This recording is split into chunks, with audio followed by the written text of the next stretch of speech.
ನಾನ್ ನಿನ್ನಿಲ್ ಬರಕ್ ಹೇಳಿದ್ದು ನಿನ್ ಜೊತೆ ಹರಟೆ ಹೊಡಿಯಕ್ಕಲ್ಲ, ನಾನ್ ಕರ್ದಿದ್ದು ನಿನ್ನನ್ ಸಾಯ್ಸಕ್ಕೆ. ನೀನ್ ಹೇಗ್ ಸಾಯಿಸ್ತೀನಿ ಅಂದ್ರೆ ನೀನ್ ಕೊನೆ ಉಸಿರು ಎಳ್ದು ಒದ್ದಾಡೋ ಸೌಂಡ್ ಇದೆ ಅಲ್ಲ, ಅದು ಈ ಮನೆಯಿಂದ ಹೊರಗಡೆ ಹೋಗ್ಬಾರ್ದು.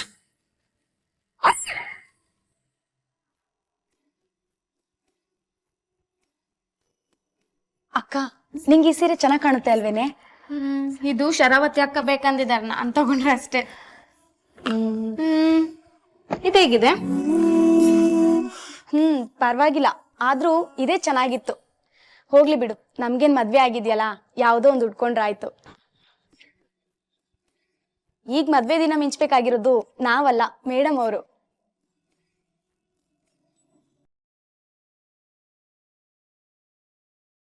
ಯಾಕೆ ಮಾಲ ಇಷ್ಟ ಡಲ್ ಆಗಿದ್ಯಾ? ನಿಂಗೆ ಮದ್ವೆ, ಎಷ್ಟ್ ಖುಷಿಯಾಗಿರ್ಬೇಕು ಗೊತ್ತಾ ನೀನು? ನನ್ ಮದ್ವೆ ಟೈಮಲ್ಲಿ ನಾನು ಹೀಗೆ ಇದ್ದೆ, ಈಗ ನೋಡು ಎಷ್ಟ್ ಖುಷಿಯಾಗಿಲ್ವಾ? ನಿಂಗೆ ಎಷ್ಟೇ ಬೇಜಾರಿದ್ರು ತಾಳಿ ಕಟ್ಟಿಸ್ಕೊ. ಊಟ ಎಲ್ಲ ಆದ್ಮೇಲೆ ಅಳೋದಕ್ಕೆ ಅಂತಾನೆ ಟೈಮ್ ಕೊಡ್ತಾರೆ, ಅವಾಗ ಎಷ್ಟ್ ಬೇಕೋ ಅಷ್ಟ್ ಹತ್ತು ನಗ್ನಗ್ತಾ ಕಾರತ್ಕೊಂಡ್ ಹೋದ್ರೆ ಆಯ್ತಪ್ಪ.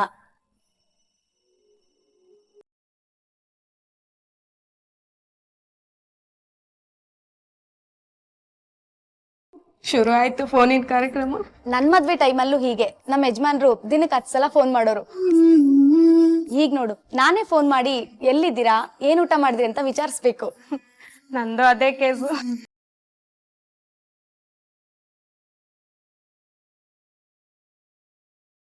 ಇನ್ನೇನ್ ಮಾಡ್ತಾ ಇರ್ತೀನಿ, ಮದ್ವೆಗಂತ ಬಟ್ಟೆ ತಂದಿದ್ದಾರೆ, ಅದನ್ನೇ ನೋಡೋ ತರ ನಾಟಕ ಮಾಡ್ತಾ ಇದ್ದೀನಿ. ಯಾಕೋ ನಾವು ತುಂಬಾ ಲೇಟ್ ಮಾಡ್ತಾ ಇದೀವಿ ಅನಿಸ್ತಾ ಇದೆ. ಯಾವ್ದಕ್ಕೂ ನಿಮ್ಮ ಅಪ್ಪನ ಹತ್ರ ನಮ್ಮ ವಿಷಯ ಹೇಳ್ಬಿಡು, ಏನಾಗುತ್ತೆ ನೋಡೋಣ. ಇದನ್ ಮುಂಚೆ ಹೇಳ್ಬೇಕಿತ್ತು. ಇವಾಗ ಕಾರ್ಡ್ ಎಲ್ಲ ಹಂಚ್ತಾ ಇದ್ದಾರೆ, ಇವಾಗ ಅಪ್ಪನ ಹತ್ರ ಹೇಳೋಕ್ಕೂ ಭಯ ನನ್ಗೆ. ಸರಿ, ಇದಕ್ಕೇನ್ ಮಾಡ್ಬೇಕು ಅಂತ ನಾನು ಪ್ಲಾನ್ ಮಾಡ್ತೀನಿ. ನೀನ್ ಯಾವ್ದಕ್ಕೂ ಬಟ್ಟೆ ಪ್ಯಾಕ್ ಮಾಡ್ಕೊಂಡು ರೆಡಿ ಇರು. ಏನು, ಓಡೋಗೋದಾ? ನಿನಗ್ ನಾನ್ ಬೇಕೋ ಬೇಡ? ಬೇಕು. ಸರಿ, ಹಾಗಿದ್ರೆ ಬ್ಯಾಗ್ ರೆಡಿ ಮಾಡು, ನಾನೆಲ್ಲ ಪ್ಲಾನ್ ಮಾಡ್ತೀನಿ. ಸರಿ.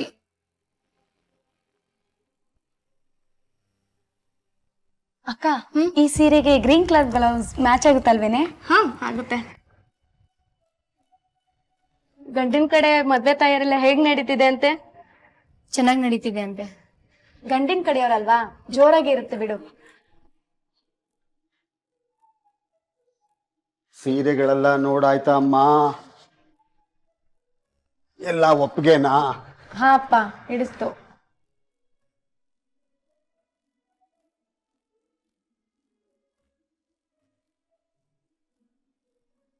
ರೀ, ನೀರ್ ತಂದು ಕೊಡ್ಲಾ?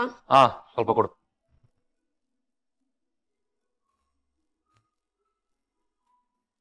ಬಾವಾ, ನನ್ ಗಂಡ ನಿಲ್ಬಿಟ್ ಬಂದ್ರಿ? ಅವನು ಬ್ಯಾಂಕ್ ಕೆಲಸ ಇದೆ ಅಂತ ಹೋದ. ಮಾವ, ನಾಳೆ ಒಂದ್ ದಿವಸ ಓಡಾಡಿದ್ರೆ ಇನ್ವಿಟೇಷನ್ ಕಾರ್ಡ್ ಕೊಟ್ಟಿದ್ದೆಲ್ಲ ಮುಗಿಯುತ್ತೆ. ಹೌದಾ, ಒಳ್ಳೇದಪ್ಪ. ಆಮೇಲೆ ಕಾರ್ಡ್ ಯಾರಿಗಾರ ಕೊಟ್ಟಿರೋದು ಬಿಟ್ಟಿದೀವ ಅಂತ ಕೂತ್ಕೊಂಡು ನೋಡೋಣ. ಸರಿ ಮಾವ.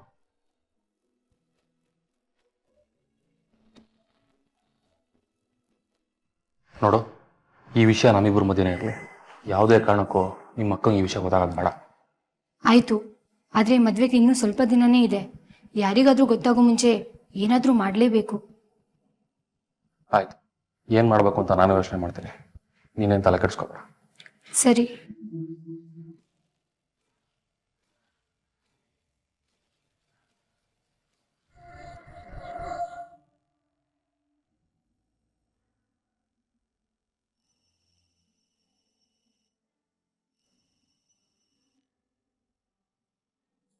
ಹಲೋ. ಹಾ, ಹೇಳು. ನೋಡು, ನಾವು ನಾಳೆ ಸಾಯಂಕಾಲ ಹೊರಡ್ತಿದೀವಿ ಅಷ್ಟೇ. ನಾಳೆನಾ? ಮತ್ತೆ ಮದುವೆ ಆದ್ಮೇಲೆ ಹೊರಡೋಗ್ತೀಯಾ? ಇನ್ನೆಷ್ಟು ದಿನ ಇದೆ ಮದುವೆಗೆ? ನಾಳೆ ಸಂಜೆ ರೆಡಿ ಇರು. ಎಲ್ಲಿಗೆ ಬರಬೇಕು ಅಂತ ನಾನು ಕಾಲ್ ಮಾಡಿ ಹೇಳ್ತೀನಿ. ಎಲ್ಲಿಗೆ ಹೋಗೋದು, ಏನ್ ಕತೆ? ಅದೆಲ್ಲ ನಾನು ಪ್ಲಾನ್ ಮಾಡಿದ್ದೀನಿ, ನೀನ್ ತಲೆ ಕೆಡಿಸ್ಕೋಬೇಡ. ಸರಿ.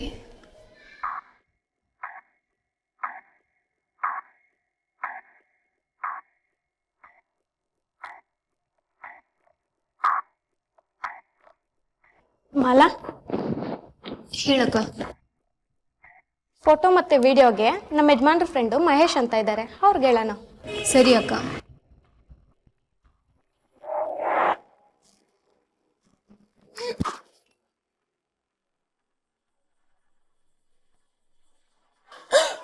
ಮಾಲಾ ಏನಾಯ್ತು? ಬೇಡ ಬೇಡ ಅಂತ ಆಳ ಮೂಳೆಲ್ಲ ತಿಂತೀಯ, ಇನ್ನೇನಾಗುತ್ತೆ?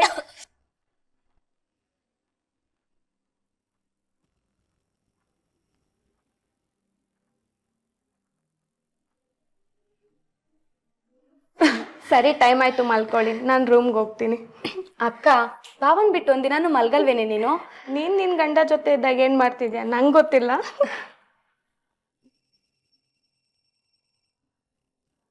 ಹಲೋ.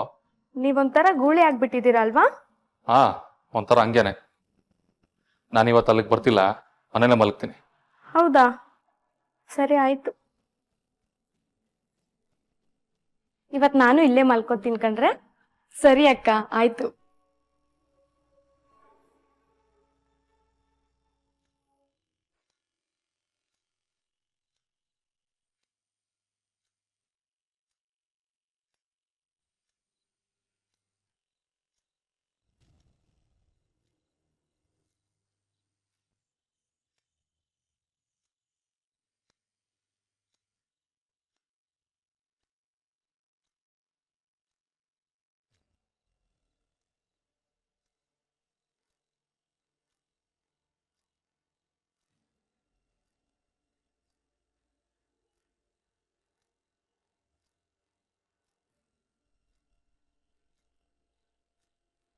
ಇಷ್ಟೊತ್ನಲ್ಲಿ ಎಲ್ಲೋದ್ಲು ಇವಳು?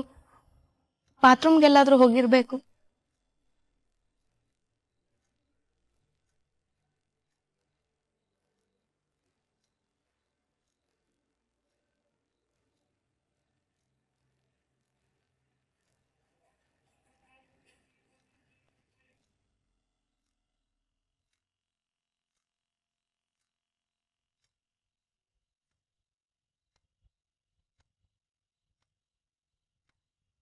ಇಷ್ಟೊತ್ತಾದ್ರೂ ಬಂದಿಲ್ವಲ್ಲ, ಎಲ್ಲೋದ್ಲು? ಆಯ್ತು, ಏನು ಮಾಡಬೇಕು ಅಂತ ನಾನು ಯೋಚನೆ ಮಾಡ್ತೇನೆ. ನೀನೇನು ತಲೆ ಕೆಡಿಸ್ಕೊ.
ಯಾಕಮ್ಮ, ನಿದ್ದೆ ಬರ್ಲಿಲ್ವಾ? ಇಲ್ಲಪ್ಪ, ಹಾಗೇನಿಲ್ಲ.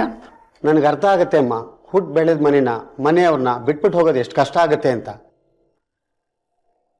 ನನಗೂ ಅಷ್ಟೇ, ಅವರಿಬ್ಬರನ್ನ ಮದುವೆ ಮಾಡ್ಕೊಳ್ಬೇಕಾದ್ರೆ ಈ ರೀತಿ ಅನಿಸಿರ್ಲಿಲ್ಲ. ಅದೇನೋ ಗೊತ್ತಿಲ್ಲ, ನಿನ್ನನ್ನು ಮದುವೆ ಮಾಡಿ ಗಂಡನ ಮನೆ ಕಳಿಸ್ಕೊಡ್ಬೇಕು ಅನ್ನೋ ನೋವು ಕಾಡ್ತಾ ಇದೆ ನನಗೆ. ಅಪ್ಪ, ಯಾವತ್ತಿದ್ರೂ ನಾನು ಈ ಮನೆ ಮಗಳೇ. ನಾನು ಎಲ್ಲಿದ್ರೂ ನಾನು ನಿಮ್ಮ ಹತ್ರನೇ ಇರ್ತೀನಿ. ಪ್ರತಿಯೊಬ್ಬ ತಂದೆಗೂ ತನ್ನ ಮಗಳು ಚಿಕ್ಕವಳಿದ್ದಾಗ ಸ್ಕೂಲ್ ಗೇಟ್ ಹತ್ರ ಬಿಟ್ಟು ಬಂದಾಗ ಚಿಕ್ಕ ನೋವು ಕಾಡುತ್ತೆ.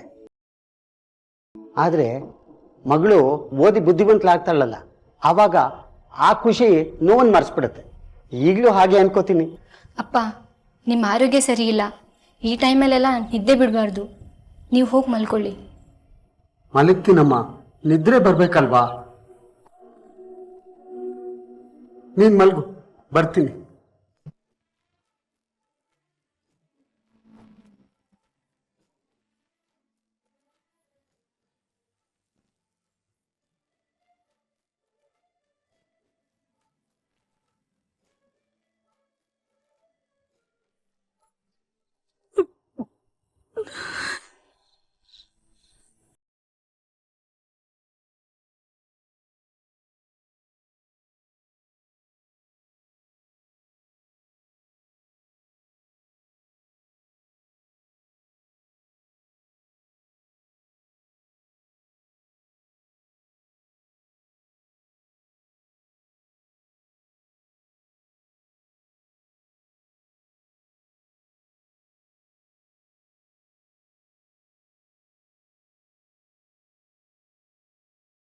ಮಗಳು ಓದಿ ಬುದ್ಧಿವಂತಲಾಗ್ತಾಳಲ್ಲ, ಆವಾಗ ಆ ಖುಷಿ ನೋವನ್ನು ಮರೆಸ್ಬಿಡುತ್ತೆ.